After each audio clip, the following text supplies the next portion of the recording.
Today's workout for you guys.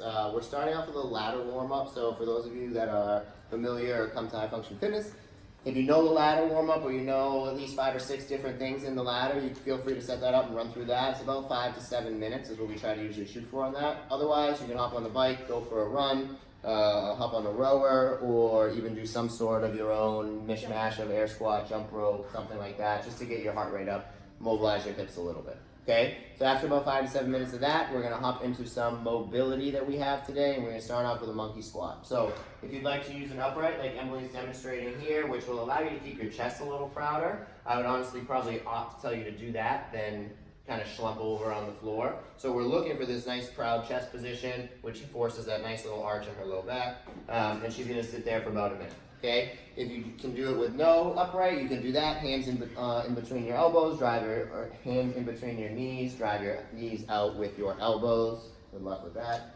About a minute. After that, next one's child pose. So you come down, big toes together. You can either go out to the front for a full minute. She's just working on breathing here. Biggest thing is her elbows are locked out, especially that front elbow. If you go to the side like she's doing, nice big stretch down the side of your body. She's reaching, locking this elbow out, and trying to get that front armpit down to the ground. Okay? 1 minute total. So you can go 30 seconds each side, you can go 20 seconds all three, or a minute in, at the full stretched out position in the front. After that, Spider-Man. Let's get about 4 to 6 each arm, or each leg. So elbow comes down, twist and reach. It's going to be about 30 seconds each side, roughly, 30 to 40 seconds. So 5 to 6 of those, and then switch legs, go to a little downward dog, and then same thing. Try to get that elbow down. She's looking at her hand as she twists, and you can go at about Emily's pace. Don't rush through these. Nice and controlled. Take the time to warm yourself up. Okay? After that, we're going to go right into some inchworms. So Emily will start at the bottom. Nice little back bend, and then from there she'll flip her toes, walk her hands all the way into her feet, keeping her legs nice and straight.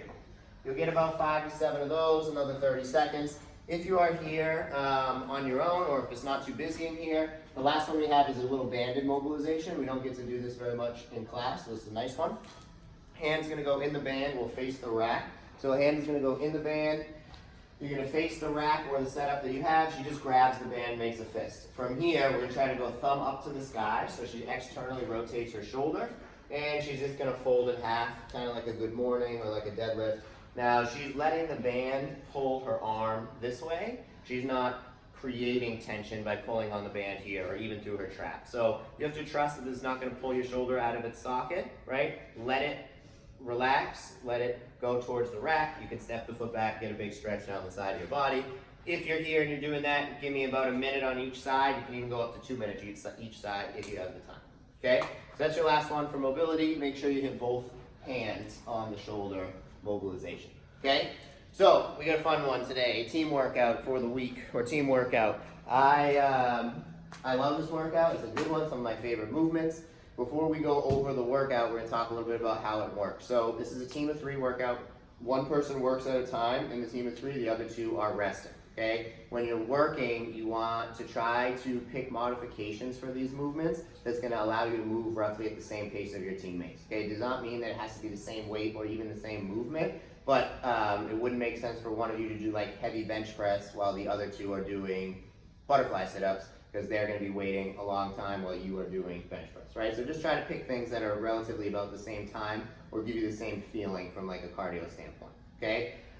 Teams of 3, the power snatch weight decreases the second time you get there. So we have kind of like an inverted ladder. You go up and then down the pyramid or ladder, however you want to think of it. The first time you get to power snatches, it's 95 pounds for guys, 65 pounds for ladies is the RX. The second time you get to snatches, it is 75 pounds for guys, 55 pounds for ladies. So what that means is it does not have to be RX, but when you start the workout, whatever you power snatch the first time is going to be a little bit heavier than what you power snatch the second time, okay? Roughly, the first weight should be something you can do about 7 to 10 reps. The second weight should be something you can do about 10 to 15 repetitions, okay? We start off our team of 3 workout with a 100-calorie row. 100 calories is for a team of 3 gentlemen. If it's 2 girls and 1 guy, you are going to row 80 calories. If it's 2 guys and 1 girl, you're going to row 90 calories together, okay? break that up however you want. Just to keep your rowing technique as strong as possible. You benefit on the rower by having big, long, steady, powerful pulls, not ballistic, short, out of control pulls. All you're doing there is making yourself more tired. So, nice, steady pace. Think heavy deadlift on the rower. That's going to force you to use your hamstrings and your legs. And that's all the talking I'm going to do while she cranks on that because that's very loud. So, 100 calorie row for a team of 3 guys, 90 for 2 girls, 1 guy, or 80, excuse me, and then 90 for 2 guys and 1 girl. Once you guys complete that between the 3 of you, power snatch. If you're using a barbell, it's going to start from the floor every rep. So we start, Emily would have plates on the barbell. From here in one movement, she's going to bring the bar from her shins, past her hips, and finish in a nice lockout position overhead. If you take a look at Emily's hands, you can clearly see the ring or the knurling, first ring on the barbell. That's because her hands are out nice and wide. They should be so wide that the barbell hits you right in the hips, okay? If barbell snatching is new for you and you're here in open gym, I'd recommend using a dumbbell, which right over there, we'll show you that in a second. But dumbbell snatches will be the same idea. You're going to go a little bit heavier in the beginning, a little bit lighter the second time, but you're going to do each side on a dumbbell snatch. So that would be 1, 1. Okay, Emily resets by going to the floor each time, 2, 2. Same thing with the barbell. We'll show you less with the barbell because if you're going to be using a barbell, we're assuming you know how to power snatch at this point. If your low back bugs you, you can start to bring it off the floor, so you can go from like a hang snatch if you'd like, above your knee, if you have low back issues. But in an ideal world, you're going from the floor each time, okay? Think sets of 5 to 10 on this the first time, and then think sets of 3 to 5 the second time when you get back, okay? You got 100 to do. After you do 100, Emily's doing her whole share. After you do 100, you are going to move to box jumps as a team.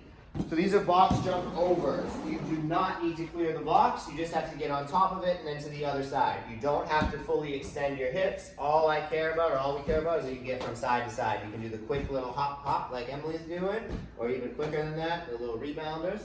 Let's see it. Boom. Boom, there it is. So you can do the little rebounding ones, or you just slow down as much as you need to. You can face the box, walk across, step over, so on and so forth.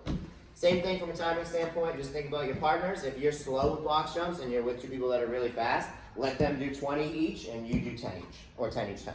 Okay? That way you guys will stay about the same pace. After that, right in the middle, you have 50 strict pull-ups to do between you and your 2 teammates. So 50 total. Again, you guys work one at a time, jump all the way up, dead hang at the bottom, chin over the bar.